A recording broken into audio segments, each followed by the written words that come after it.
जाए बाबूजी, देखी जाई आज एक ब्याह में ही जा, एक ब्याह के जलसा में आज ही जा आ एक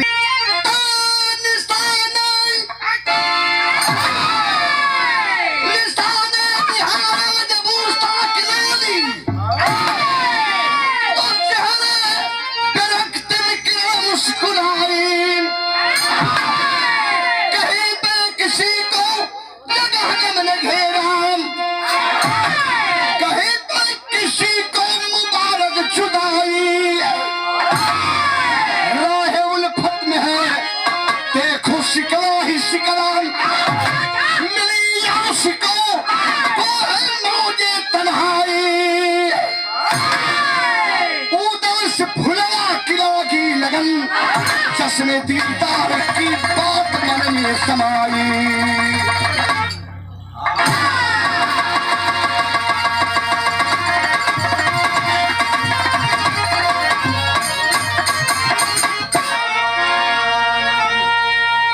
बड़ी रंगीन बात कभी लिखना, उदल से फुलवा की लागी लगन, चश्मे दीदार की बात मन में समाई।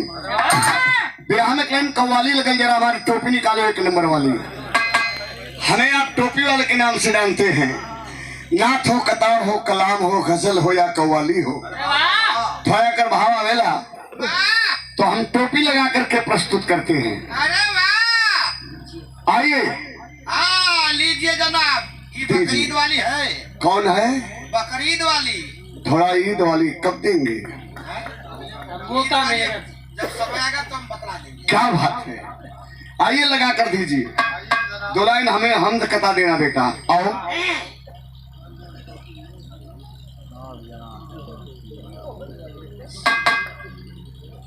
बड़े बुजुर्गों का मैं एहतराम करता हूँ, बड़े बुजुर्गों का मैं एहतराम करता हूँ, मेरा वसूल है पहले सलाम करता हूँ। चिंचिना हो ये भी चिंचिना, फोटो खींच ला, उतना दूर से साफ ना आओ, थोड़ी वहां से साफ ना आओ थी, यहाँ आके खींचता भी तो जवान हुआ, चढ़ जा छलक के। बड़े बुजुर्गों का मैं एहतराम करता हूँ, मेरा वसूल है पहले सलाम करता हूँ। देते हैं दुआएं और बढ़ाते हैं मर्तबा, फिर बाद में बैठकर बड़े अदब से उनसे कलाम करता हूँ। आइए जनाब, अस्सलाम वालेकुम। वालेकुम अस्सलाम। और सब खैरियत? खैरियत है, सुकून से है ना? बिल्कुल। आदाब। गलत अल्फाज नहीं बोलने का।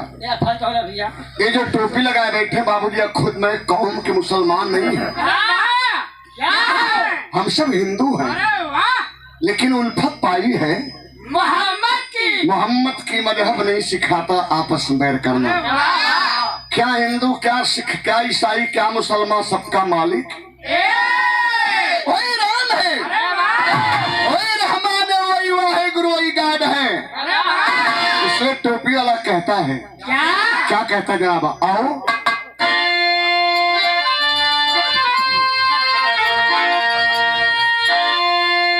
मदीने की गलियों में,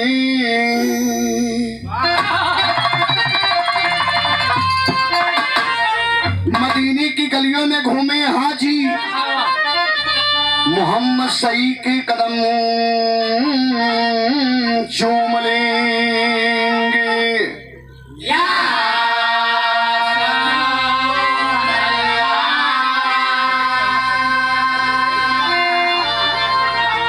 जिन आँखों ने देखा है तैबा का मंजर, लड़के इसमें को दो एक पॉइंट, लड़के 10 के बीच में को लगाओ सलाम। जिन आँखों ने देखा है तैबा का मंजर, वो आंखें खुदा की कसम चूम लेंगे। उनकी जान बनकर जाएगा, उनकी जान बनकर जाएगा, एक अच्छा इंसान बनकर जाएगा, एक हिंदू मदीने की जानिब अहले ईमान बनकर जाएगा। जब जाऊंगा मैं प्यारे मोहम्मद की गांव में, खजूरों की छांव में जन्नत को देख लूंगा, जन्नत को देख लूंगा हजरत के पाँव में। नारे क्या बात है, कोनो मस्जिद है लगा आप लोग। यह नमाजी है। एक लाइन कव्वाली है, ये हमद कता रहा, कव्वाली क्या लाला। आओ तो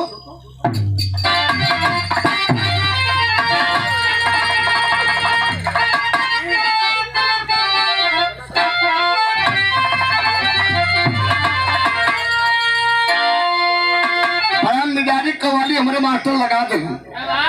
कौन कव्वाली बेटा, आओ। कोनो कव्वाला गौले रहल। वाला अब आज तो भाई भाई का मुकाबला है। अब एक लेडीज रह तो पर लह जा, लेकिन बहुत मानवता हमन में हो। होता है। भैया भैया में बहुत प्यार दुलार है, बहुत मानते हैं। अच्छा जानते हो कितना मानवता है।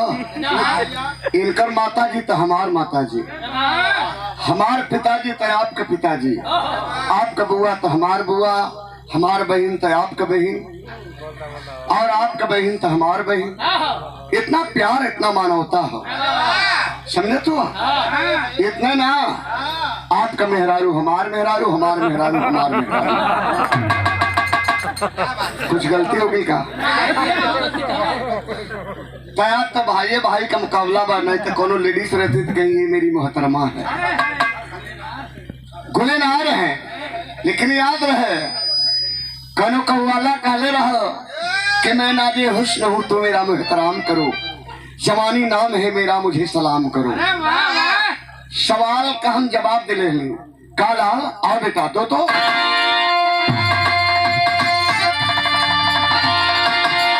तुझे सलाम करूंगा मगर एक काम करो, तुझे सलाम करूंगा मगर एक काम करो, तू अपनी मस्त जवानी हमारे नाम करो।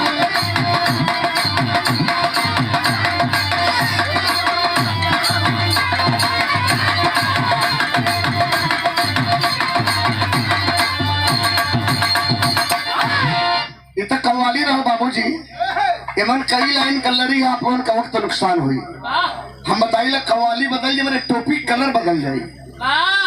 तो हर कलर को बदली बुर्बक हुआ मर्दवा, ये कलर कबो बदले ही वाला नहीं है। साला कुहेस में खड़ा कर दा, चाहे दहकती लुआर में।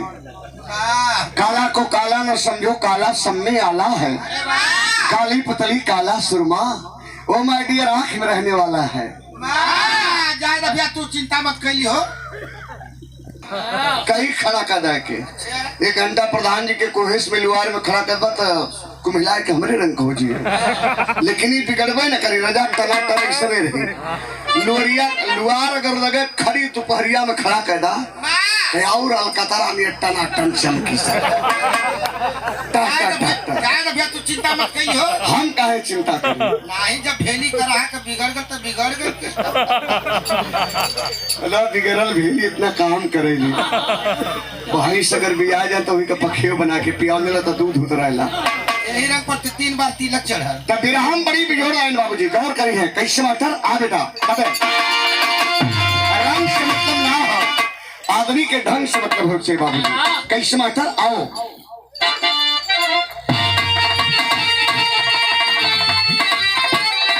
निभाने फर्ज को, निभाने फर्ज को, अरे रण में सीना तान चले, गुलामी तोड़ने को बाकी नौजवान चले, गुलामी तोड़ने को बाकी नौजवान चले।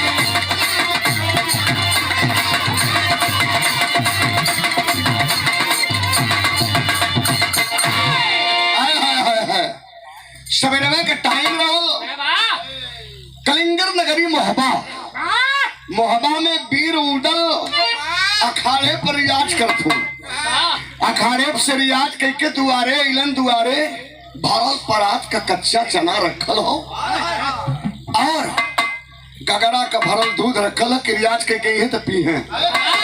लेकिन मालूम है उदल के दिमाग में क्या होगा, अखाड़ावा पर 150 पट्ठा लड़त है, वही में एक चर्चा होने लगल ये भैया कुल तो कुले हो, हाँ, लेकिन जमाने में फुलवा रानी के कोनो जवाब नहीं है खूबसूरती का।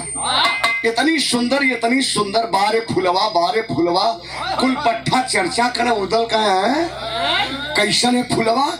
कल भैया गजब है, चला लेता नूर बरसेला। का बरसाला नूर हो लोगन के उदल के दिमाग में बतिया टच कर गई। उदल के वीरता का शोहरत पूरे दुनिया में हो, अब फुलवा के सुंदरता का चर्चा मोरंगढ़ तक, अरे महोबा तक है। उदल मने मने सोचले कोनो तरकीब निकाली, दुआरे इले तो न दूध पियत हो न चना खात हो। आल्हा देखला कल बाबू उदल, कल हाँ भैया, कल कोनो बात के टेंशन है का, न दूध पीला न चना खैला, मन गिरौले हुआ काहे। ये मोहबा नगरी में कोनो मर्द ताना मरलस, अरे कोनो मर्द आंख देखल कि कोनो तिरिया ताना मरल, कोनो बात के कमी हो गई हमारे भाई के। तब उदल कहला भैया न कोनो तिरिया ताना मरलस न कोनो मर्द आंख देखौले, तोहरे भाई के बात का कमी हो गई। बाबा कौने बात का बच्ची हमारे चढ़ेला घोड़ा नहीं रहेगी ना। बाबा तो कुछ दिन घोड़ी से काम चलाओ।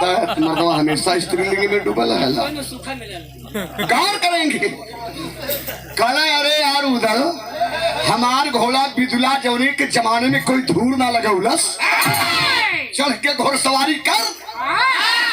उधर कल भैया जौने सामान पर तू चढ़ेला ऊपर हमार हक नहीं है। कल तक तोरे चढ़ेला घोड़ा कहाँ मिली है? कल काबुल का घोड़ा उड़ाकू होना और लड़ाकू होना, तो कल कि काबुल वाला घोड़ा तलवार चली तो मिली है कि दौलत लगी था? कल नहीं भैया दौलत लगी। अच्छा मिले बोले फुलवा से मिले का तरकीब निकालत हुआ, कल दौलत लगी तो खजाने से हीरा मोती रतन लेला आ जाए के अपने मन पसंद के घोड़ा काबुल से खरीद के लेके आवा।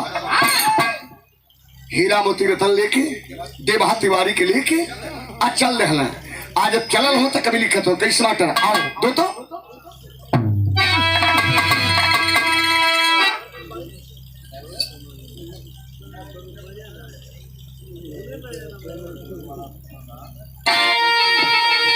ये बात है।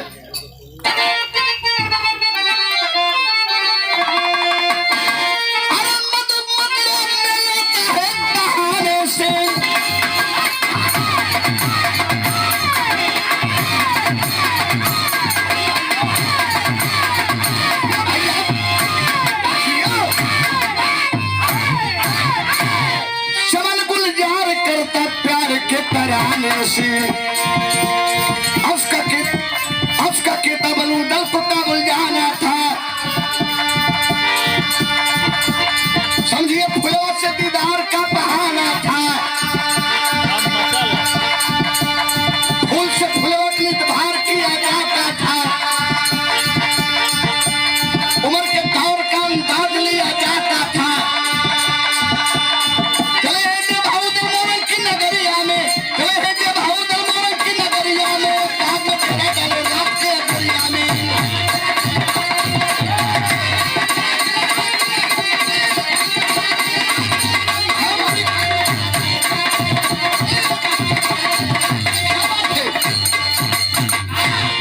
पहुंचले लोग काबुल वाली डहर छोड़ के बीच में से पकड़ लेना मोरंग वाली डहर।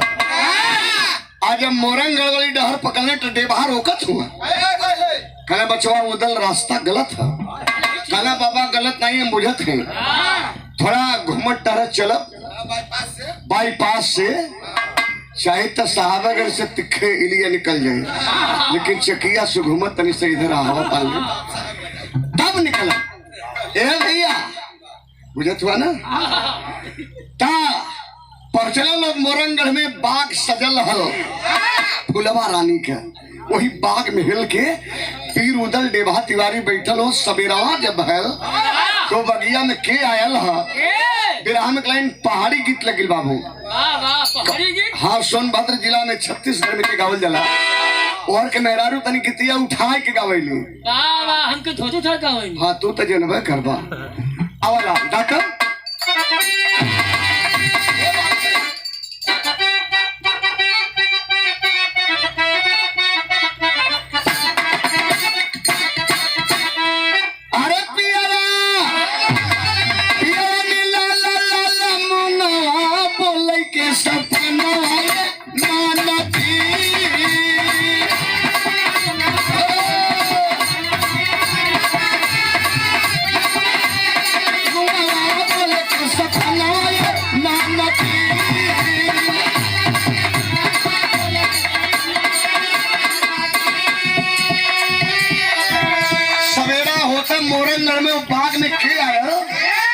देखे बाबू, गौर करी है। वही बगिया में, अरे बगिया में आई मलिनिया तोड़ के सुमनवा बिहाने।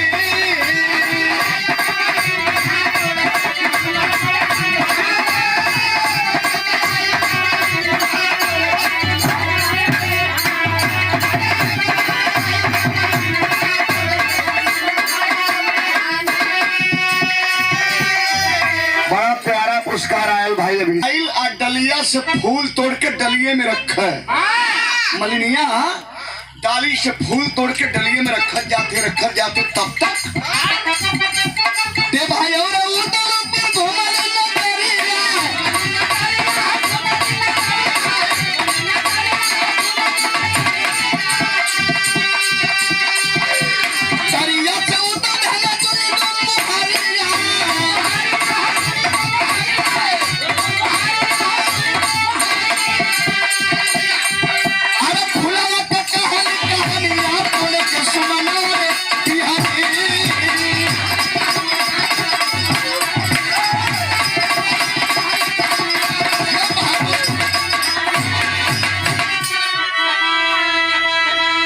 फूल तोड़े के नशा में मलिनिया ना देखा थे कि मन कोई घुस के बैठल हो। वो तो डाली से फूल तोड़ा डलिये में रखा है। हाय हाय हाय, एकाएक शख्स नजर पड़ल, पीर उदल डेभा तिवारी बैठल वही बाग में घुस के बढ़िया मिजाज में। और तब से मलिनिया देखल तो चिहुक गई। अरे दादा, अरे कौन हुआ रे मुसर चंडवा, मन कैसे रे? रानी फुलवा का बाग है, फुलवा रानी के बगैर इजाजत के इमन भावरा तक ना बैठता है। सुन उदल धीरे से काने में डेभा तिवारी कला गुरु ही कौन है, बड़ा छनगत है। मलिनिया भौजी है, कल ही है मलिनिया है। उदल ही से काम बन जाई, पहले कर मुंह बंद करा। कल का करी पटक के फेफिया के चढ़ जी का ही बगिया में। कल नहीं यार, ई कुल काम मत करा। जब घोड़वा खरीदे बदे मोतिया ले हुआ, दो चार फेंका मान जी खुद उदल झोली में हाथ डाल रहे। मलिनिया छनगत है, तोहन का खैर न रही, तोहन के बताए दे, तोहन मन घुस गईला। तब से उदल झोली में हाथ डल्ले डल्ले मोती निकालत हो, कथो मोर भौजी, मोर भौजी, मोर। कला अरे कौने नाते भौजी रे तो गला। तब से निकाल के मोती फेंकले, परल मलिनिया के अचरा में मोती मोहबा वाली बाबू। जब देखले तो मोतिये पर मोहाई गई, पूरा पानी आई गई की ओकरे मुहे में पानी आएगा। मेहरारू बड़ी लालची होनी। ए भैया लगल अब सिलेंडर जो तापमान ऊपर हो तो धीरे धीरे नीचे हो गए। बबुआ इतना सुंदर मोती कहाँ करे वाला हुआ जा, कहाँ आल हुआ जा। देर उदल कल की भौजी अभी तो दुइये चार मोती पौली है। मोतिये से तो के लाद दे, खाली इतने बता दे कि फुलवा रानी कौने बरन के है हो।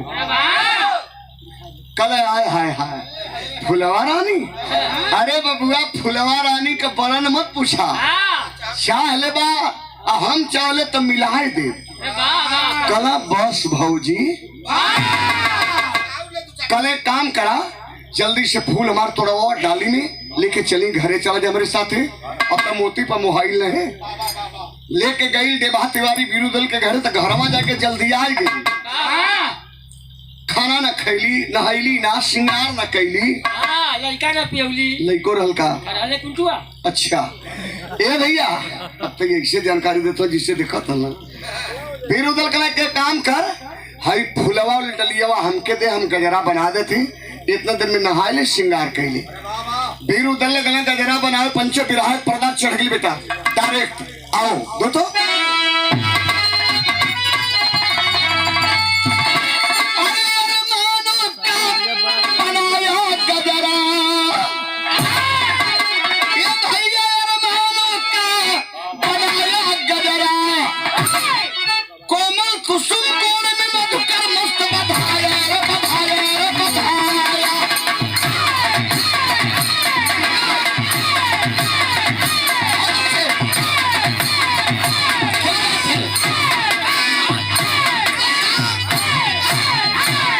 बस घोड़ा मत भैया, बजावे में फूटी कोनो दोष ना है। हाँ तो हार थोड़ो दोस्त फट फटी। एना पानी फटल तक कैलाश के घरवा वाली बजा दिली। हाँ ढेर दिन हो गल है बजौले। हाँ ढोलकिया यार। याद रहे बाबूजी लोग बनाए के सुंदर गजरा वही डलिया में सजौला है। मलिनिया आइल तक गलती क्या करते, मलवा निकाल के चेक नहीं करत, मलवा निकाल के एक चेक ना कैलस, जैसे तोपले रहला वैसे तोपले तोपल डलिया उठौला लेके चल देलस। देर होता है सरसर सरसर गई फुलवा रानी के हवेली में। आज जब हवेली में पहुंचल तो फुलवा गरमा थे करे, फूल से फुलवा का नितभार किया जाता था, फूल से फुलवा का नितभार किया जाता था, उम्र के दौर का अंदाज लिया जाता था, फुलवा से फुलवा रानी तौला है। ए भैया मलिनिया पर गरमाई ले फुलवा करे, इतना देर कहाँ के लिए ले गजरा जल्दी कर। निकलस जब गजरा बाबू फुलवा रानी डलिया खोल के, और जब गजरवा दिखले तो धड़ से छतिये से दबाए ले तो काहे उदल का कारीगरी रहा, तर्ज बदल गई। कौन गीत बेटा आता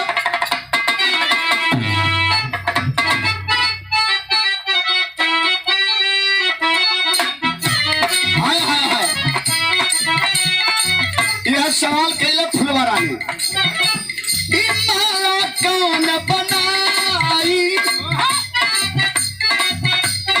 माला कौन बनाई, बतला दे हमारी भौजी।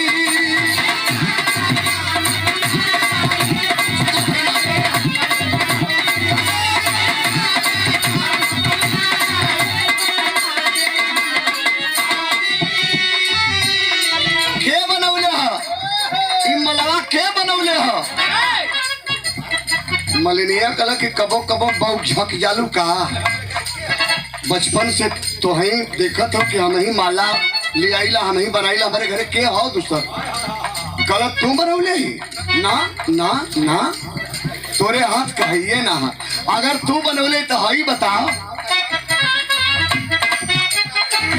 बतला दे हमारी भौजी,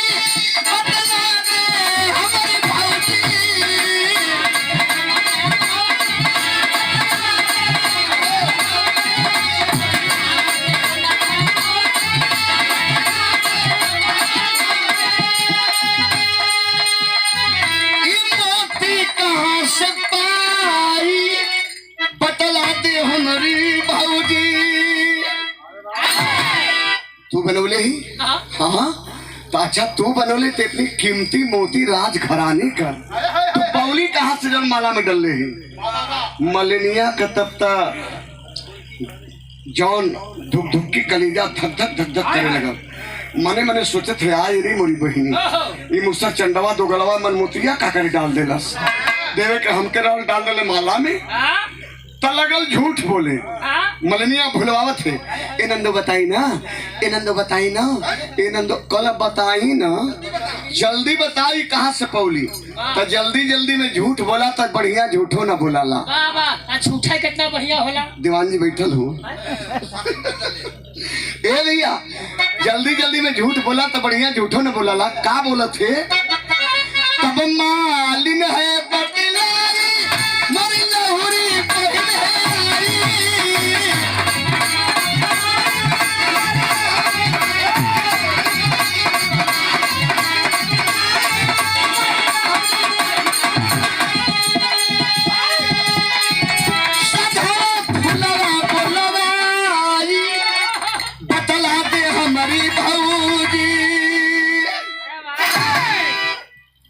नंदो बताए ना, कल ही हमार लोहरी बहनी आई है, छोटकी है, पहले ससुरे गए, ससुरे से आई है, लगा था कि आज मलवा वो है बनौले श्रृंगार करतली है, लगा था कि वो है मोतिया अपने ससुरे से ले आए के मलवा में डाल देना।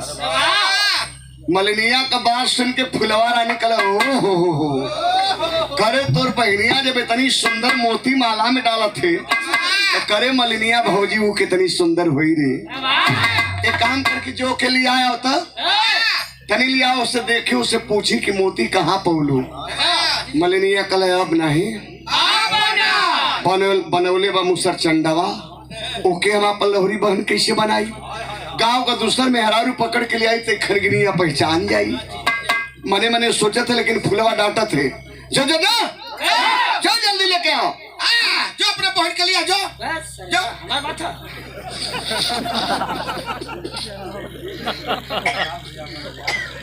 कैलाश भैया उनका बात नहीं है। मलनिया के डांट के फुलवा भगौले जब अपने दुआरे मलनिया आइल तब वीर उदल मने मने सोचत हो केवाड़ी के पल्ला तो एक हाथ केवाड़ी के पल्ला पर धर के आ एक हाथ से मोछ इठत हुए मोती मोहवाली भिड़ौले छनगत आवत है। बात कोनो बजल है जरूर। तब से मलनिया आई के डरते थे हे करे मुझसे चंडवा करे मलवा में मोती कहाँ डल रे? वीर उदल कला कि भौजी हमार मोती तोरे रानी के भावल नहीं का? कला रे तो गलऊ भावल ते तना कि हम कली हमार लहुरी बहन बनवले वो तो के बोलाए लेलस। अब तो क्या पर लहुरी बहन कैसे बनाई रही दो गला?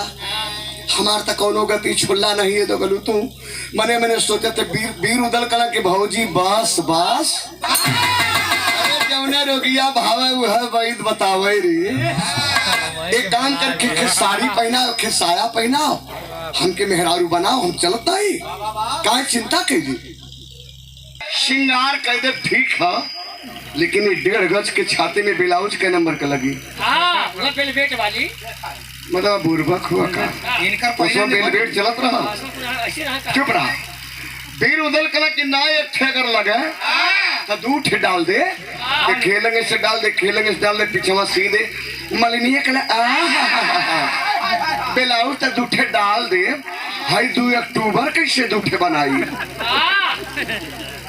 कला? अरे एकरे चक्कर में हई 2 जगह पुअरा लुड़िया के दे जन धइल है कोनो आके उटोई तब आए ले थई हम ले लगा बनाई के मेहरारू वीर उदल के पूरा सुना को सीट कई के सिंगार उंगार कई के मोस्टारी को फिनिश करवाई के लेके जब चलल तब बिरहा में तर जहू लगल। स्वर्गीय रामदेव गुरु गाँव अपने जवानी के आलम में बड़ी पीस के कौन नई दुल्हन रहल दुल्हा चबोक रहल दुल्हन डरपोक रहल। दुल्हवा हड़ाक से घुस गल। सुहाग रात के कोठरी में जब घुसल हो दुल्हनिया गनगनाई के खड़ी हो गई। कहे का कहे बाबू आवा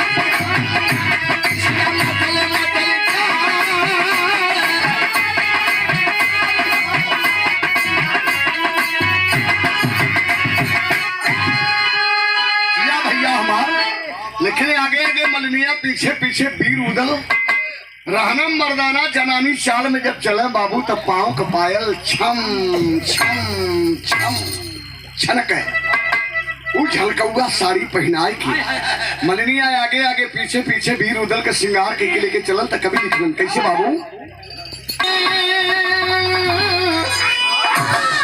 अब नारी बना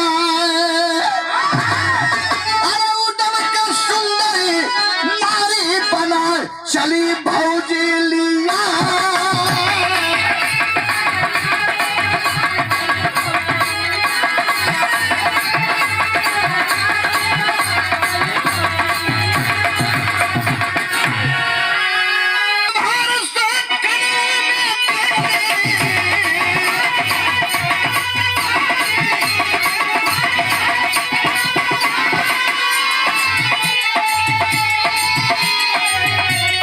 मथुरा के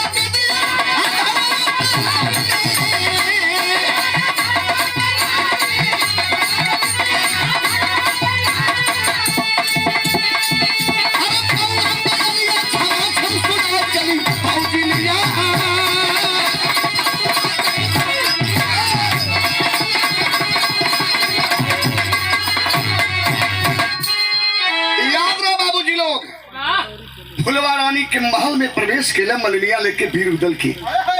वही आंगन में जौन हो आसन लगल, बैठे के जगह मिलल, बैठला आ फुलवा छनमन आगे पीछे कैले झलकौआ साड़ी में सजे फुलवा का सूरत वीर उदल देखे हो। आय हाय हाय कला रे बाबू तो नागिन बारे भाई तब कर सोहरत हो। जैसन सुनली वैसने पौली तो नागिन बट डस लही तो सरवा लहर में आई।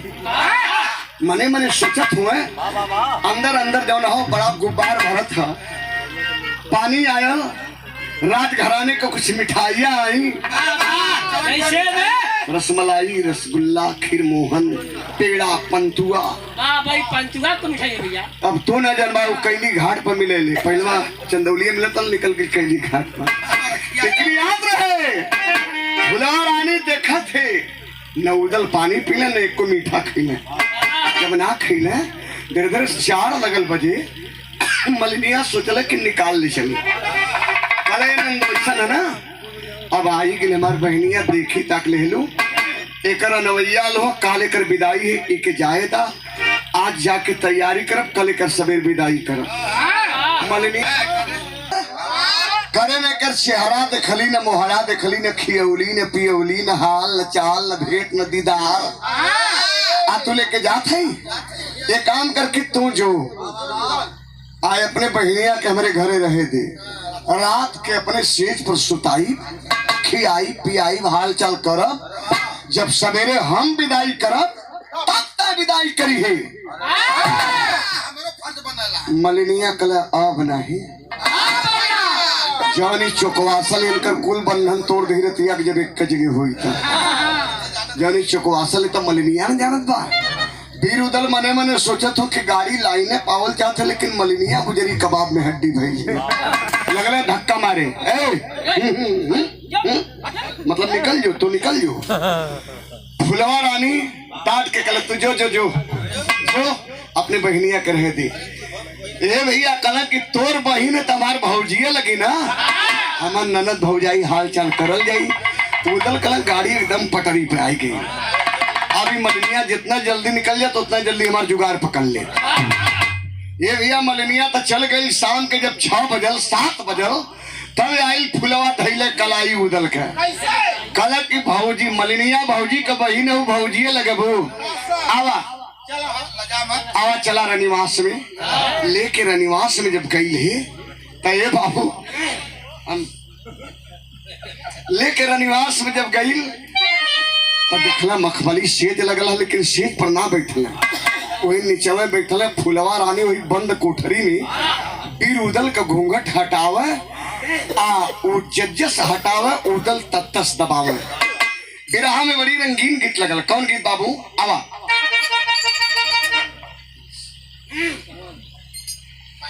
माया म्यूजिक के डायरेक्टर महोदय हमारे भतीजे आप हैं रामाश्री यादव। सुंदर पुष्पहार 100 रुपया पुरस्कार देके बाबू स्वागत के लेना बहुत बहुत धन्यवाद। मालिक सुखी रखे सकल पंच के प्रणाम। आवा कौन गीत हलाल आवा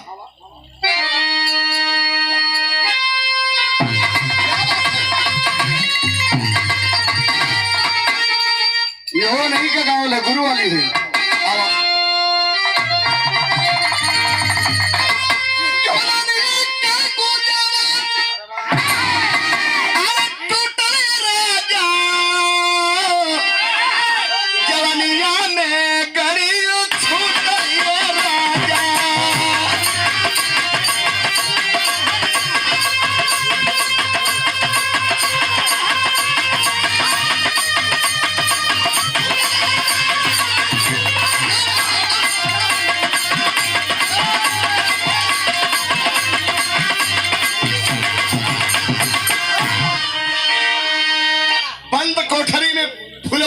वीर उदल के लगल घूंघट हटावे कड़ा बड़ा कैलू तिरिया चरित्र जब हटावे तो हई कुल मुसुक बल्ला उदल के जब टूवे तो कले रे बाबू मलिनिया कौने चक्की काटा खैले है। तो मार पीले है मार नहीं माल। अरे मारा पिया कपन वाली के तोड़ दे। ए भैया देखा है आप वीर उदल के बदन पर जब ओकर कोमल अंगुरी पर है तो उदल के बॉडी के जितनी रोआ रहल कुल सन सन सन सनसनात रहल। लेकिन कहे कैसे कहे बाबू आवा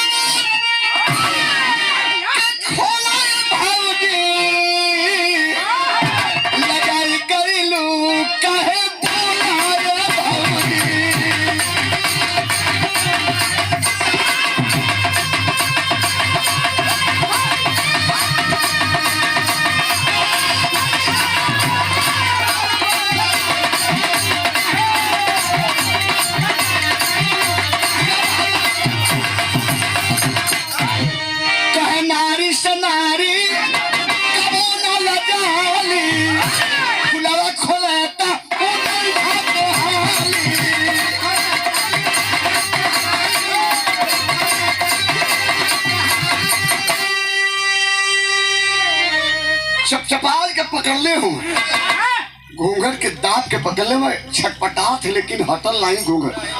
जब नहीं हटल तो कालस के सुना कैलू बड़ा त्रिया चरित्र।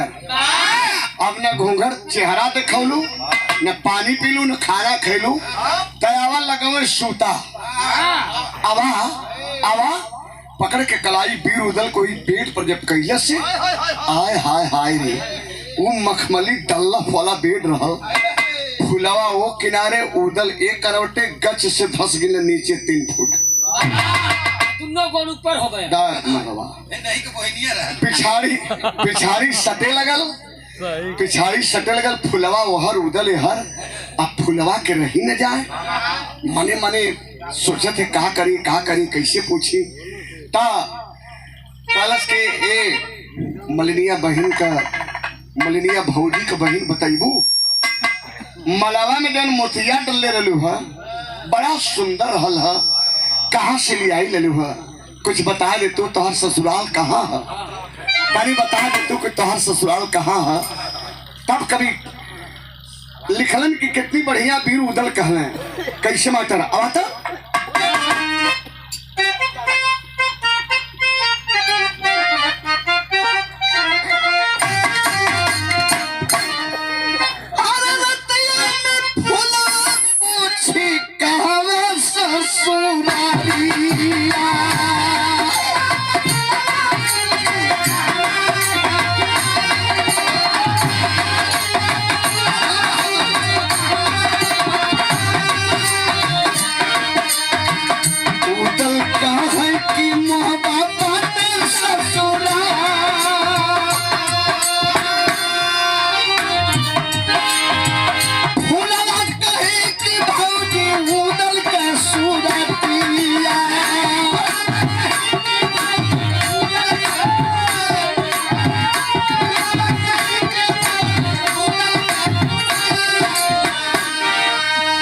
कैसल्ला कैले काबू हमसे होती उड़ल के सूरतिया मेरे दो कालो ना काले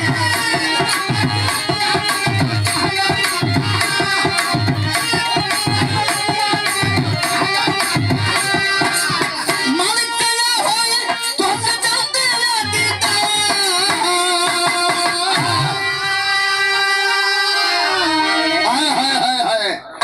जब फुलवा सवाल कैला कि तोहार ससुराल कहाँ बड़ी सुंदर मोती माला में डले लू है अरे बताए तो भौजिए लगबू मनवे मोह ले मोतिये उदल मुहरा मुंह दबाए के मैना के बोली बोलत हूँ ए नंदो बताए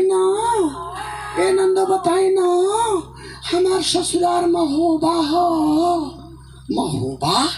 महोबा अरे भौजी महोबे के तो सुनीला बीर उदल मर्दन में मर्द हो उनके वीरता का चर्चा पूरी दुनिया जहान में हो उदल के जाने लो महोबे कहूँ है मने मने उदल सोचा तो कि हम ही कर बिना न हूँ मरद इहो हमारे बिना परेशान है एक मतलब हमरो चर्चा करे दिल दिमाग में धसल है फिर मैंने के बोली में मुंह दबाए के उदल बोलना ए नंदो बताई ना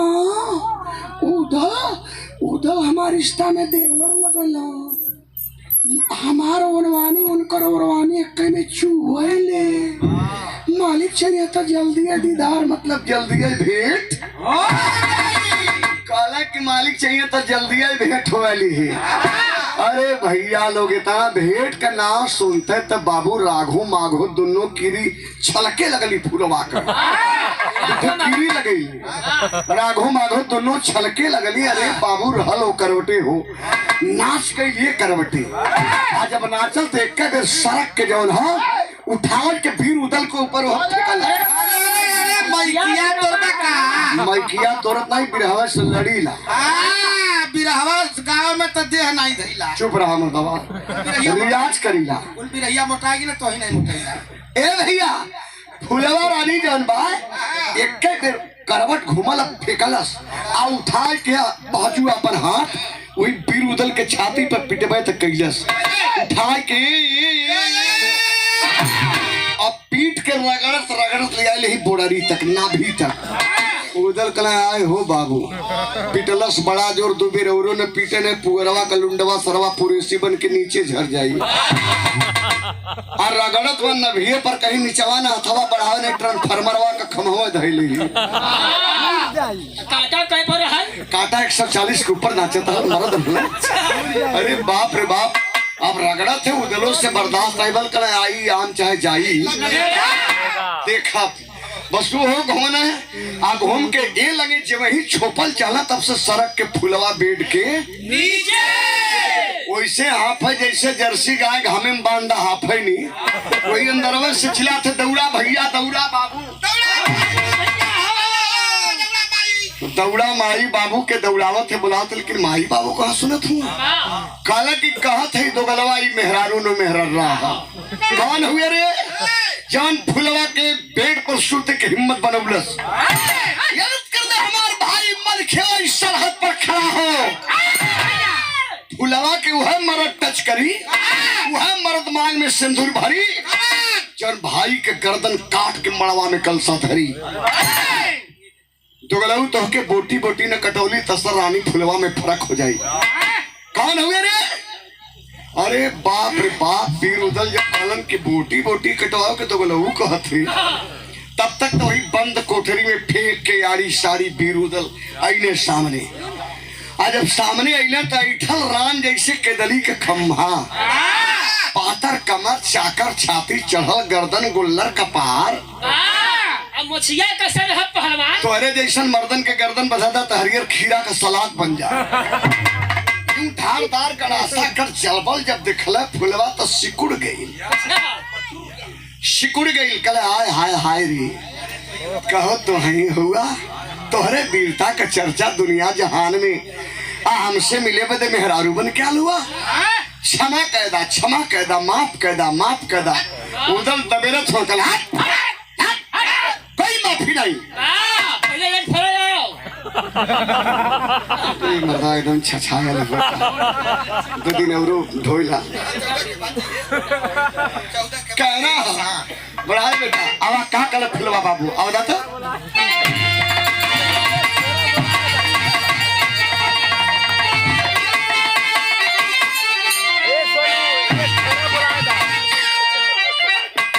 अरे कैलाशनाथ छोड़ना बस आज चला 14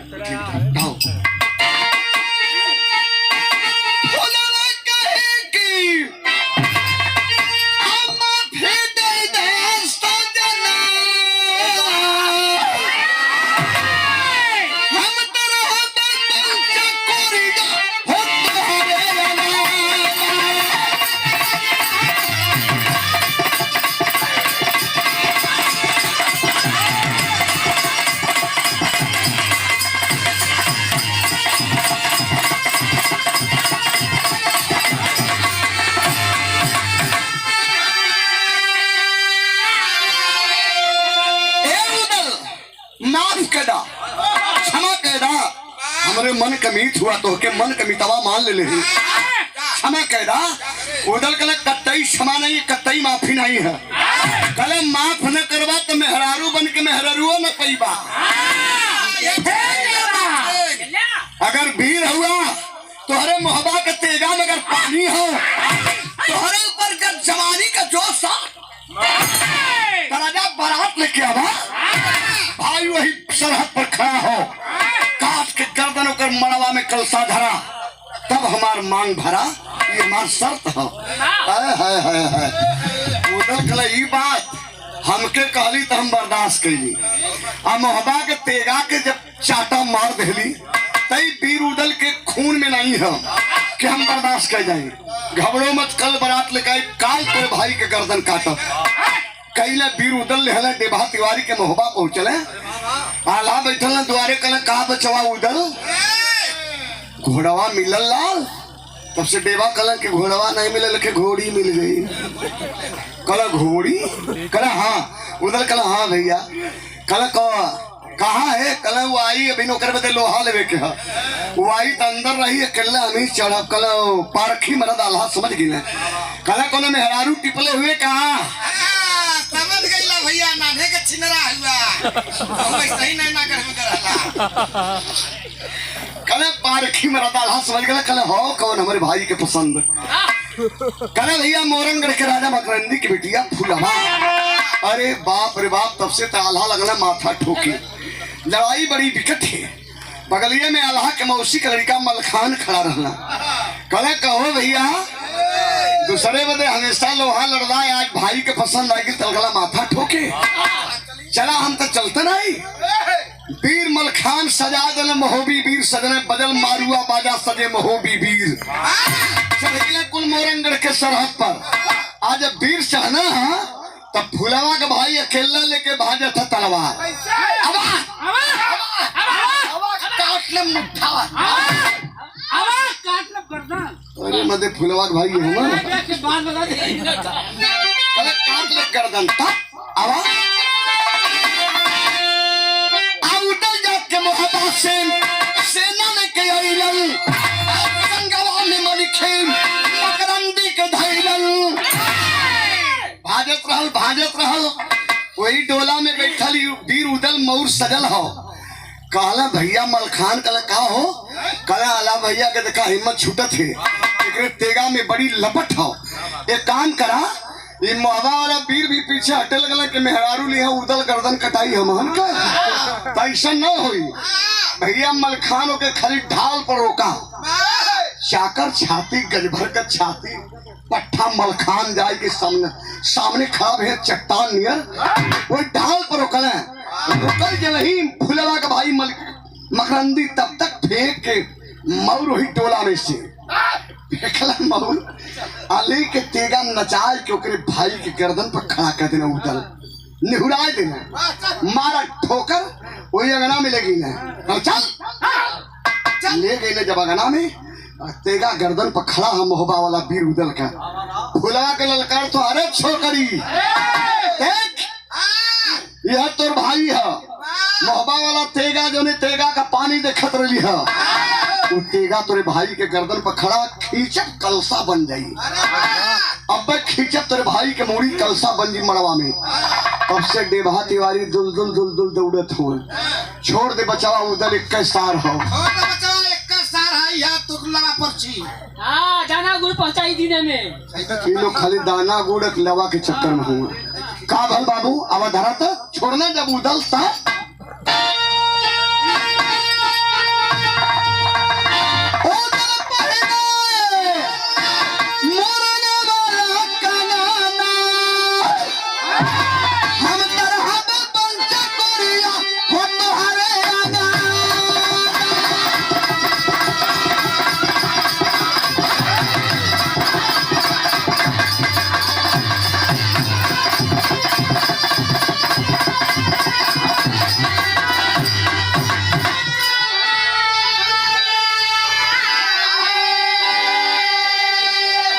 मंगल गीत गवाइल मंगल बाजा बजल ब्याह के फुलवा के मोरंगढ़ से वीर उदल महोबी वीर सजाए के लौटल हम लेके मोहबा नगरी में ले बाबू जमाने में ऐसा ब्याह होखे दुल्हन पसंद आएगी तो चाहे गर्दन कटे चाहे धड़ कटे ब्याह होई तो आखिरी में कहना मकई से मातर